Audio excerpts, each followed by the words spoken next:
Bueno, pues hola a todos. Muchísimas gracias por venir a las 10 de la mañana, un sábado, a escucharme. Antes de empezar, mi nombre está ahí, yo soy Paloma, y quiero saber más o menos cuál es vuestro nivel de español. ¿Podéis levantar la mano los que seáis nativos del idioma? ¿Vale? Los que tengáis un nivel C avanzado. ¿Vale? ¿Intermedio? Ok. ¿Principiante? Vale.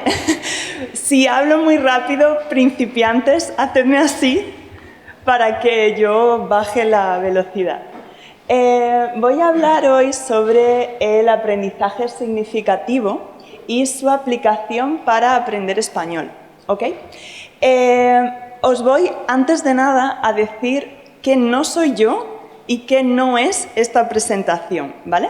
Yo no soy ni pedagoga, ni psicóloga, ni profesora súper experta. Soy profesora certificada de español, pero ya. Y he estado trabajando durante 3 años como profesora online de español. ¿Qué no es esta presentación? Esta presentación no es un método mágico, no es una varita mágica que os va a hacer aprender español de hoy para mañana, ¿vale? Son algunos trucos que os pueden servir. Y de hecho, os voy a mostrar también algunas cosas que yo utilizo ahora para el idioma que estoy yo aprendiendo, que es el euskera. Vale, dicho esto, empiezo. Una cosa muy importante que tenemos que saber con los idiomas es que un idioma también estructura un poco nuestro cerebro, o sea, cómo nosotros pensamos y cómo nosotros interactuamos y prácticamente cómo nosotros gestionamos nuestra forma de ser. Seguro que habéis escuchado en algún momento gente que dice tener diferentes personalidades en diferentes idiomas o que la voz le cambia. Habla alemán y tiene una voz muy fuerte, habla italiano y tiene una voz como más cantarina y así. Esto pasa porque, en cierto modo, adaptamos nuestra forma de ser, de pronunciar, etcétera, al idioma que estamos hablando en este momento. Pero, ¿qué nos pasa muchas veces cuando aprendemos o intentamos aprender idiomas? Pues que nos perdemos en traducción, porque intentamos buscar un significado o una equivalencia directa de nuestro idioma nativo o nuestros idiomas nativos con el idioma que estamos aprendiendo. Y os voy a poner ahora un ejemplo que me pasa en casa diariamente. Tenemos en español la parada de manos, ¿no? Y en español de España decimos hacer el pino. En portugués de Brasil esto se dice plantar bananeira. Entonces yo estaba en casa una vez y mi pareja, que es brasileño, pues dijo: Paloma, voy a plantar un pino, refiriéndose a que él quería hacer el pino. Lo que pasa es que plantar un pino en español, de España al menos, significa pues ir al baño. Con lo cual, estas situaciones de traducción pueden ser graciosas, pero al mismo tiempo nos pueden suponer a lo mejor ciertos malentendidos. Por eso, siempre suelo decir que el aprendizaje de forma memorística suele ser mejor evitarlo. Aquí he puesto 2 ejemplos de formas de aprender de memorísticas, ¿no? Por un lado, las flashcards y por el otro, las listas de vocabulario. Es verdad que nosotros podemos utilizar flashcards y podemos utilizar listas de vocabulario y realmente adaptarlas a un formato más significativo. Pero la mayoría de la gente lo que hace es tomar una palabra en un idioma, traducirla. Palabra, traducción, palabra, traducción. Y esto, pues, se nos va a olvidar tan rápido como la hemos aprendido. Por eso es un poco la idea del aprendizaje significativo. que básicamente consiste en conectar ideas que nosotros ya tenemos o conocimiento que ya hemos adquirido con el nuevo conocimiento, ¿no? Entonces, no nos basamos en la memorización, no nos basamos en traducir palabra por palabra. Y también hay una cosa importante y es que podemos adaptar esta forma a... Esto me ha pasado antes. Podemos adaptar esta forma a los diferentes aprendizajes y aprendices. O sea, la mayoría de nosotros aprendemos idiomas nuevos y probablemente todos nosotros hemos aprendido de formas diferentes. E incluso si hemos aprendido más de un idioma, probablemente hayamos utilizado técnicas diferentes en cada uno de los idiomas que hemos aprendido. Entonces, esta es un poco la idea. Pero, ¿qué es lo que pasa? Principalmente cuando somos profesores de idiomas. ¿Cómo hacer materiales que incluyan esta perspectiva del aprendizaje significativo, ¿no? Entonces, una cosa que siempre suelo decir, esto sirve tanto para profes como para estudiantes, es que hay que seguir una estructura lógica. O sea, no tiene ningún sentido que queramos aprender un contenido súper avanzado cuando estamos empezando, porque simplemente nos vamos a frustrar bastante. También hay que adaptar contenidos, ideas, formas de trabajo al perfil del aprendiz. O sea, no todos aprendemos igual.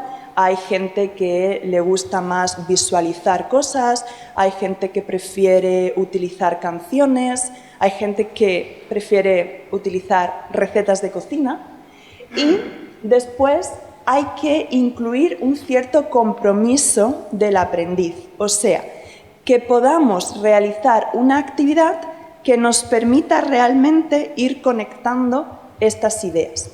Porque si tenemos delante una cosa realmente súper aburrida, no vamos a trabajar y no vamos a aprender absolutamente nada. Entonces, básicamente, sería una forma de aprendizaje más práctico de idiomas, es decir, meternos dentro de lo que estamos haciendo. No solamente escuchar a alguien que nos habla y ya irnos a casa. Y ahora quiero mostrar algunos ejemplos de cómo podemos aplicar esto a aprender tanto vocabulario como gramática. La parte de gramática en español quizás sea la más complicada, pero por eso voy a hacer un poco más de hincapié. Un ejemplo sería para el vocabulario utilizar elementos visuales. Allí están las profesiones. Nosotros podemos no conocer el nombre de las profesiones en español, pero sí que podemos reconocer los dibujos, ¿no? Pues un granjero, un astronauta. Este dibujo a nosotros ya nos dice algo. Entonces es más fácil relacionarlo con la nueva palabra. De la misma forma, hay incluso propuestas de utilizar sketchnoting, o sea, ir haciendo nosotros los propios dibujos, con lo cual tenemos la actividad de compromiso de hacer los dibujos y después etiquetar todo lo que hemos puesto en ese dibujo. Además, la recomendación también es utilizar cosas que sean cercanas a nosotros. Es decir, si yo, por ejemplo, esta imagen podría representarme bien. A mí me gusta mucho ir a la montaña. Entonces, si yo coloco una imagen, hago yo los dibujos de la montaña y después etiqueto cada palabra, va a ser más fácil que si yo pongo, por ejemplo, un set de cine, porque a mí personalmente el cine no me llama mucho la atención. Otra cosa que podemos hacer son mapas mentales, que nos van a ayudar a ir vinculando no solo las imágenes, sino también los verbos, ¿vale? Que vayan a conectar. Entonces, por ejemplo, aquí he puesto el ejemplo de una panadería. Entonces, en el centro vamos a tener a la persona que realiza la acción, el panadero o la panadera. Arriba tenemos la cosa que esta persona prepara. Abajo, el lugar en el que trabaja. E incluso el horario al cual tiene que levantarse. Y todo esto está conectado con verbos, de forma que vamos a tener toda la acción descrita. Podemos tomar, en vez de panadero, cualquier otra cosa, siempre que vayamos conectando, y no solo nombres, sino también verbos, de forma que vamos construyendo la gramática también. Hace un par de meses, 3, hice una presentación muy parecida a esta y una persona me preguntó qué pasaba si queríamos aprender o utilizar estos mind maps para aprender 2 idiomas que fueran parecidos o incluso para gente que aprende más de un idioma a la vez. Y entonces, una de las cosas que se me ocurrió fue pensar en cómo utilizarlos, estos mapas, para contrastar falsos amigos. Por ejemplo, la palabra exquisito en español tiene el significado de delicioso o de muy alto standing y podríamos hacer una referencia a la comida. Ponemos una imagen y construimos la frase «la comida está exquisita». Sin embargo, y para todos los que aprendáis portugués partiendo del español, esto es muy importante, exquisito en portugués quiere decir anormal, raro, poco común. Entonces, por favor, nunca vayáis a Brasil y digáis que la comida está exquisita, porque esto puede decir... Por ejemplo, la frase que he puesto abajo, a situação exquisita, ela está agindo de maneira estranha. Ahí... la situación es rara y por eso esta persona está actuando de forma extraña también, ¿vale? Estas son ideas, podemos colocar las 2 palabras que sean falsos amigos juntas. Otro ejemplo, y aquí meto un poco el proyecto en el que estuve trabajando este año pasado, sería la utilización de diálogos o entrevistas en un formato de audio, ¿no? Aquí, por ejemplo, en este proyecto de la Escuela de Español de Sprachel, la idea es, tenemos situaciones comunes a las que estamos acostumbrados, por ejemplo, ir a comer fuera con amigos, entonces más o menos ya sabemos qué tipo de interacciones se van a dar en un restaurante, se van a dar en una tienda cuando vamos a comprar algo, en una conversación, en un ascensor con nuestro vecino. Entonces, como esto es una cosa que nosotros ya sabemos en nuestros idiomas nativos, en este caso es para alemanes o germanohablantes que aprenden español, pues a partir de ahí es más fácil conectar con cómo sería esta situación en español. Pero aquí tenemos el principal problema, y este es el problema al que yo me enfrenté durante 3 años de profe de español, el subjuntivo en español. Es como ese tiempo que todo el mundo te dice, no lo entiendo, no sé cómo funciona, no tengo ni idea. El problema no es el subjuntivo en sí, que es un modo muy bonito. El problema es que muchas veces no tiene una traducción directa.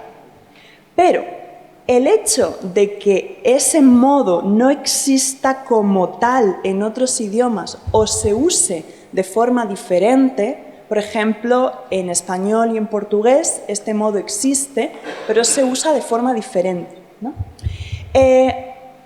Hay siempre una equivalencia.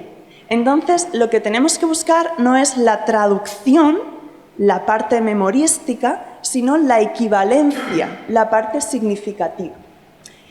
Y aquí es donde yo no, estrictamente, ¿no? Diferentes literaturas sobre aprendizajes significativos, vamos a ser claros, definen lo que sería lo real, lo desconocido y lo virtual, ¿vale? Estas son 3 estancias que nosotros podemos decir en absolutamente todos los idiomas. Básicamente son descripciones. Entonces, lo real, ¿qué sería? Aquel hecho, aquella cosa que yo veo o que puedo probar. Por ejemplo, si miro esta foto, puedo decir, ellos bailan tango. Esto es así, porque es que yo lo veo ahí en la foto, está claro. Ahora vamos a pasar a la parte desconocida, la parte de consideración. Tienen que ser profesionales, bailan muy bien. Esto yo lo estoy considerando, no lo sé exactamente, pero es algo que yo considero. Y ahora me voy a la parte que me imagino, ¿vale? Que sería, puede que sean argentinos. Bueno, el tango es un baile argentino, si ellos bailan muy bien, pues las posibilidades de que sean argentinos, pues son más altas. Pero esto yo no lo puedo probar, porque no he visto sus pasaportes, no sé de qué país son. Esta consideración virtual, que sería el subjuntivo, puedo hacerla en todos los idiomas. Lo que pasa es que, según el idioma, yo voy a utilizar unos verbos u otros. Pero el formato existe. Por lo tanto, no hay que tenerle miedo al subjuntivo, simplemente pensar en esta consideración. Y la idea también del aprendizaje significativo como técnica es que se puede utilizar en cualquier idioma, es decir, no es algo exclusivo de aprender español, se puede utilizar también para los idiomas no indoeuropeos, por ejemplo, y ahí es donde yo voy a hablar un poquitín de mi aventura con el euskera. El euskera, que por cierto, la charla que hay justo después de la mía es sobre esto, o sea que viene genial como presentación. Es el idioma más fantástico del mundo, pero también bastante raro si partimos de un idioma latino o de cualquier idioma indoeuropeo en realidad. Yo parto de cosas básicas, utilizo algo de sketchnoting y etc. Pero una cosa que yo conseguí entender con el euskera a partir del aprendizaje significativo fueron las descripciones. Porque así como en español nosotros empezamos desde el principio de la descripción y luego nos vamos alejando, en euskera primero te alejas y luego te acercas, por así decir. Entonces, he cogido un verso de uno de mis grupos favoritos, que es Huntza, y allí arriba está la frase que ellos dicen, ¿no? Herriko kalean sarritanga du itzan naiz. Aquí, ¿qué es lo que nos dicen? Bueno, herriko nos puede sonar a pueblo, ¿no? Algo parecido, kale, kalea, calle, más o menos. Si lo traducimos literalmente, dice pueblo de calles, a menudo perdido yo estaba. Esto es algo sin estructura, sin nada, porque estamos primero hablando del pueblo y luego vamos a hablar de las calles, luego voy a hablar de la situación y luego me coloco yo. Esto, si lo cambiamos a español, sería en las calles del pueblo, a menudo me he solido o me solía perder, ¿vale? Estos dos tiempos en euskera van juntos, ¿no? Por lo tanto, si nosotros queremos traducir palabra por palabra del castellano al euskera, vamos a hablar en euskera como tontos y viceversa. Vamos a hablar, si traducimos palabra por palabra, del euskera al castellano también como tontos. Y en este sentido, mi abuela, que es de un pueblo euskaldún de Navarra, siempre contaba que ellos tenían, la gente que vive en los caseríos y les vendía la fruta y las verduras, era gente que solamente hablaba euskera y sabían algo de español para poder vender las cosas, ¿no? Entonces, una vez mi abuela fue a comprar y no tenían el producto que ella quería. Y a la siguiente persona que fue a comprar, la señora le dijo: difunto secretario de hijas venir y no poder dar. Esto no tiene en castellano ningún sentido, pero si lo colocamos es las hijas del difunto secretario han venido y no les he podido dar. O sea, por eso tenemos a veces que huir de las traducciones literales porque nos pueden ocasionar malentendidos o estructuras un poco raras. Y estoy ya finalizando.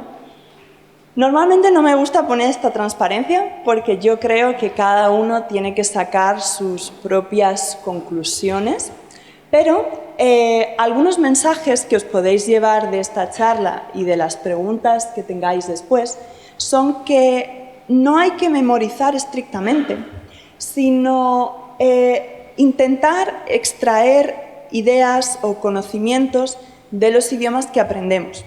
Puede ser el español, con este pequeño truco que os he dicho de lo virtual para la parte del subjuntivo, pero puede ser para otros idiomas también. Y sobre todo, y más importante, siempre hay un equivalente, ¿vale? A lo mejor no hay una traducción, pero siempre hay un equivalente que nos puede ayudar a entender mejor nuestro idioma objetivo. Y si es el español, pues el español. Y ya está.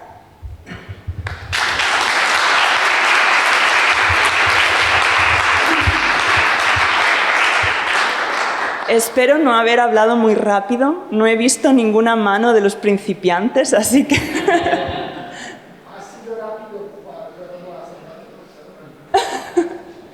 Pues no sé si hay alguna pregunta o algún comentario, algo sobre esto en general.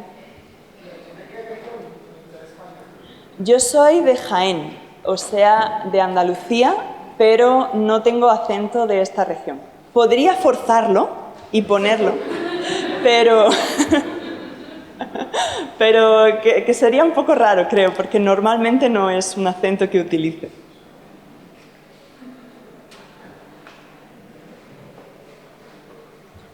Aunque si queréis yo continúo hablando como si fuera de Jaén, que a mí eso no me supone ningún problema, de verdad, que yo normalmente con mis amigos pues también puedo hablar así, que no pasa nada.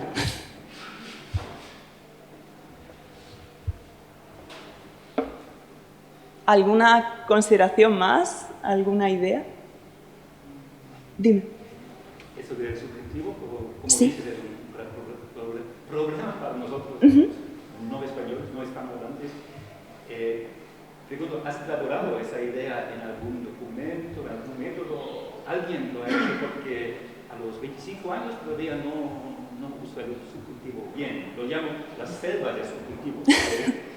Están impenetrables. Bueno, no es impenetrable al 100%. Yo tuve un profesor de alemán que me dijo que él había conseguido hacer el subjuntivo de forma intuitiva después de vivir 12 años en España. Pero esto no es para desanimar a nadie, por favor. O sea, no, lo que yo siempre intentaba era en las clases ir introduciendo esta forma, ¿no? Porque muchas veces el subjuntivo, el problema no es la conjugación. La conjugación uno se la aprende y ya está. El problema es saber cuándo utilizarlo, ¿no? Entonces, de ahí entender un poco esta idea de la consideración virtual, ¿no? Algo que no podemos probar directamente.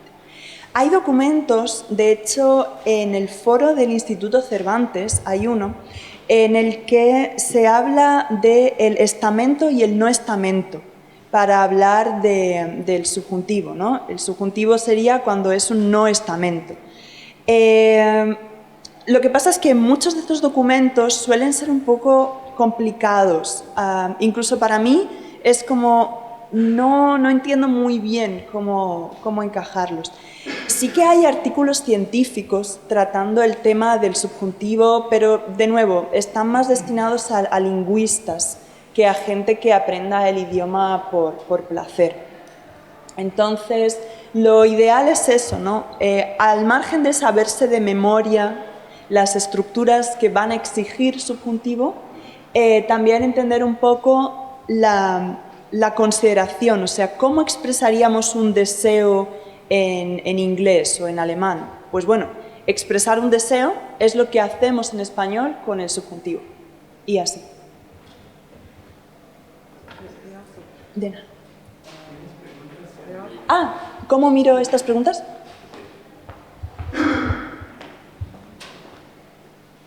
Vale. Estos métodos son válidos tanto para los avanzados como para los principiantes. Yo diría que sí, porque cuando uno es principiante, normalmente suele empezar con vocabulario. Entonces, esta idea un poco de los dibujos, de las imágenes, puede servir bastante bien para el vocabulario. Luego, después, uno empieza a aprender gramática, o sea, verbos básicos, cómo ir conectando, etcétera, ¿no? Entonces, ahí podemos pasar para un mapa, en un mapa mental en el que vamos a ir colocando las relaciones gramaticales, ¿no? La gente que es lingüista o incluso filósofa entenderá más el concepto de ontología, pues digamos que el mapa mental sería crear esta ontología.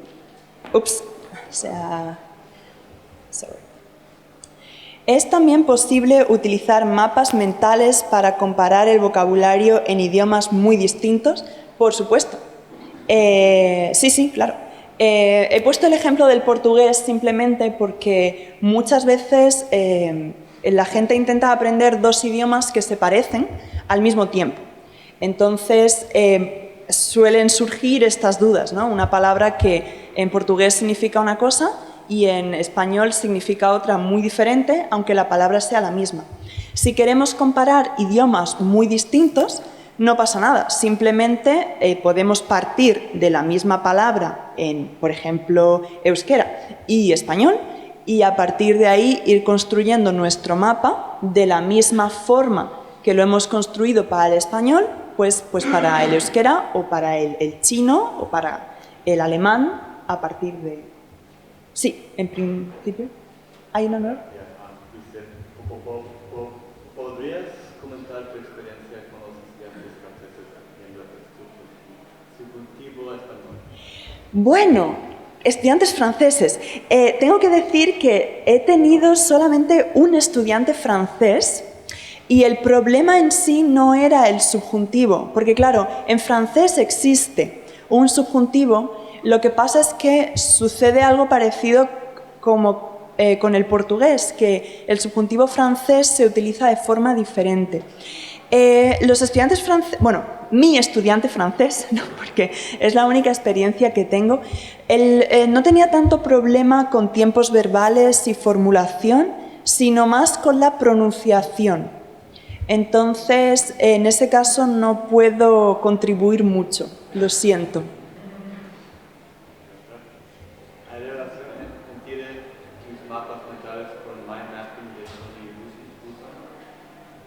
¿Este mind mapping es una aplicación en concreto?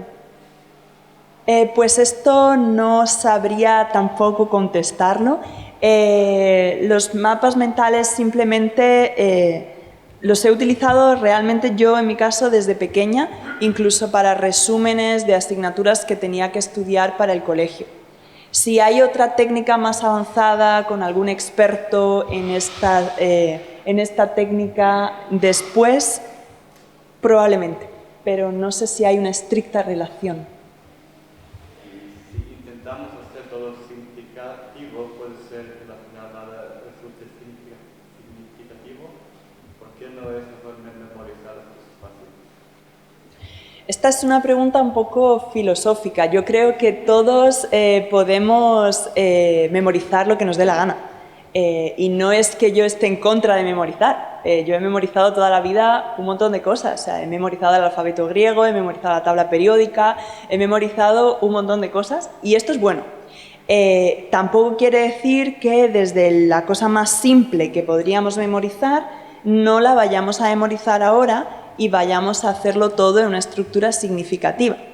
Pero la cuestión es que hay muchos momentos en los que se producen bloqueos por causa de memorizar. O gente que cree que aprender un idioma consiste en encerrarse en un cuarto con un montón de libros y leer, o leerse el diccionario y luego uno ya lo habla. Y esto no suele ser así. Por eso la idea de introducir cuestiones más significativas y con un poco más de compromiso por parte del aprendiz. Son las reglas que existen, por ejemplo, el uso de ser, estar, indicativo, subjuntivo, adversaciones, y sería mejor de... ¿Quieres...? Ok, sí. Son las reglas que existen, por ejemplo, el uso de ser, estar, indicativo, subjuntivo, artificiales, y sería mejor de aprenderlas sin reglas. Las reglas. Las reglas son en parte artificiales, ¿no? Las reglas son códigos que nosotros nos inventamos para estructurar cosas, desde un idioma hasta el tráfico en una ciudad. Obviamente, nosotros podemos saber las reglas de memoria, pero si nunca hemos escuchado a nadie utilizar esta regla, pues sí que es posible que no sepamos muy bien cómo lidiar con ella, ¿no? Sin embargo, si nosotros hemos escuchado que todo el mundo dice estoy en la universidad, pues entonces ya sé que estar corresponde con aquella regla que yo me aprendí y significa que describo el lugar en el que la persona se encuentra, ¿no? Luego vamos a ver siempre que hay reglas y sobre todo cosas que siempre nos ponen en rojo, de esto no se dice nunca jamás, y escuchamos a gente que las dice. Entonces, las reglas a veces están para romperlas y a veces los propios hablantes del idioma deforman, entre comillas, el idioma y lo van transformando y adaptando. O sea, por eso las reglas son buenas y son necesarias, pero no hay que creer todo al 100%, sino a veces adaptarse un poco.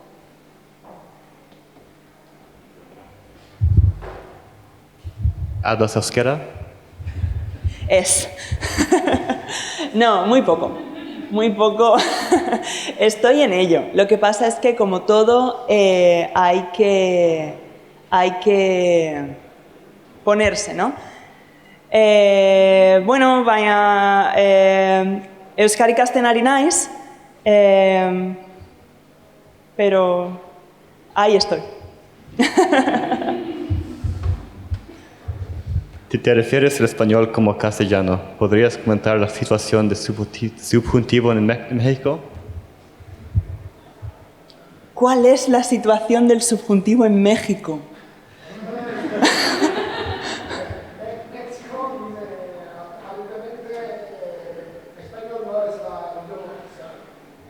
Bueno, a ver, que nos vamos aquí a comentarios filosóficos sobre español y castellano. No, a ver, es que castellano y español son lo mismo, pero, ¿qué es lo que pasa? El hecho es como si yo, no sé, tuviéramos inglés, que además de ser el idioma es el gentilicio, la nacionalidad de aquella persona que nació en Inglaterra, y Estados Unidos dijera, bueno, pero es que yo no soy inglés, yo soy estadounidense. Entonces, se utilizara un segundo término, ¿no? En el castellano o español, ¿qué es lo que pasa? Se origina en Castilla y por eso la idea de castellano. Se conquista América llevando el nombre castellano como tal y España se forma después, por lo tanto el gentilicio español aparece después.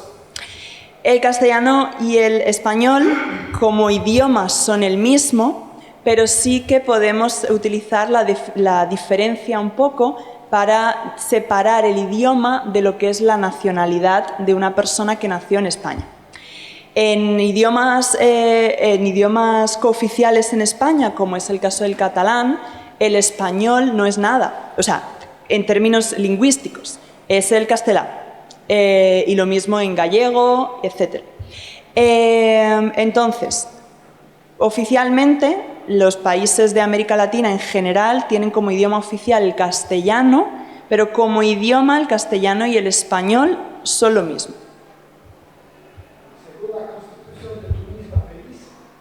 Hay lenguas españolas No, sí, por supuesto. O sea, sí.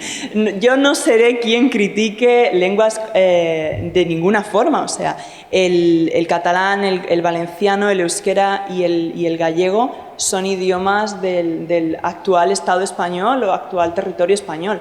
Y ahí no hay ningún tipo de discusión y se pueden utilizar en la administración pública a cualquier instancia, desde la administración para ir a hacer un papeleo hasta la parte oficial, por ejemplo, en un juicio. O sea, ahí no hay ningún tipo de discusión. De nada. Sí. ¿Cuántos mapas mentales se necesitarían para alcanzar el nivel de alta fluidez? Depende, es mi respuesta favorita, depende de cuál sea tu idioma nativo, depende de qué defina uno por fluidez, ¿no? Porque hay gente que se considera fluente en un idioma con un nivel intermedio y gente que hasta que no habla igual o casi igual a un nativo no se considera fluente. Entonces, va a depender de los que cada uno necesite para estructurar sus conocimientos del idioma. Por eso he dicho que cualquier cuestión que nosotros hagamos en aprendizajes significativos tiene que ser adaptado a nuestro perfil. Porque, como digo, y poniéndome a mí como ejemplo, aunque esto no sea la mejor opción, yo tardé 4 meses en hablar portugués a un nivel muy alto y, sin embargo, llevo 10 años hablando alemán y todavía tengo un montón de problemas. O sea que esto va a depender muchísimo de cada situación. Pues si eso es todo, muchísimas gracias por escucharme y que paséis muy bien.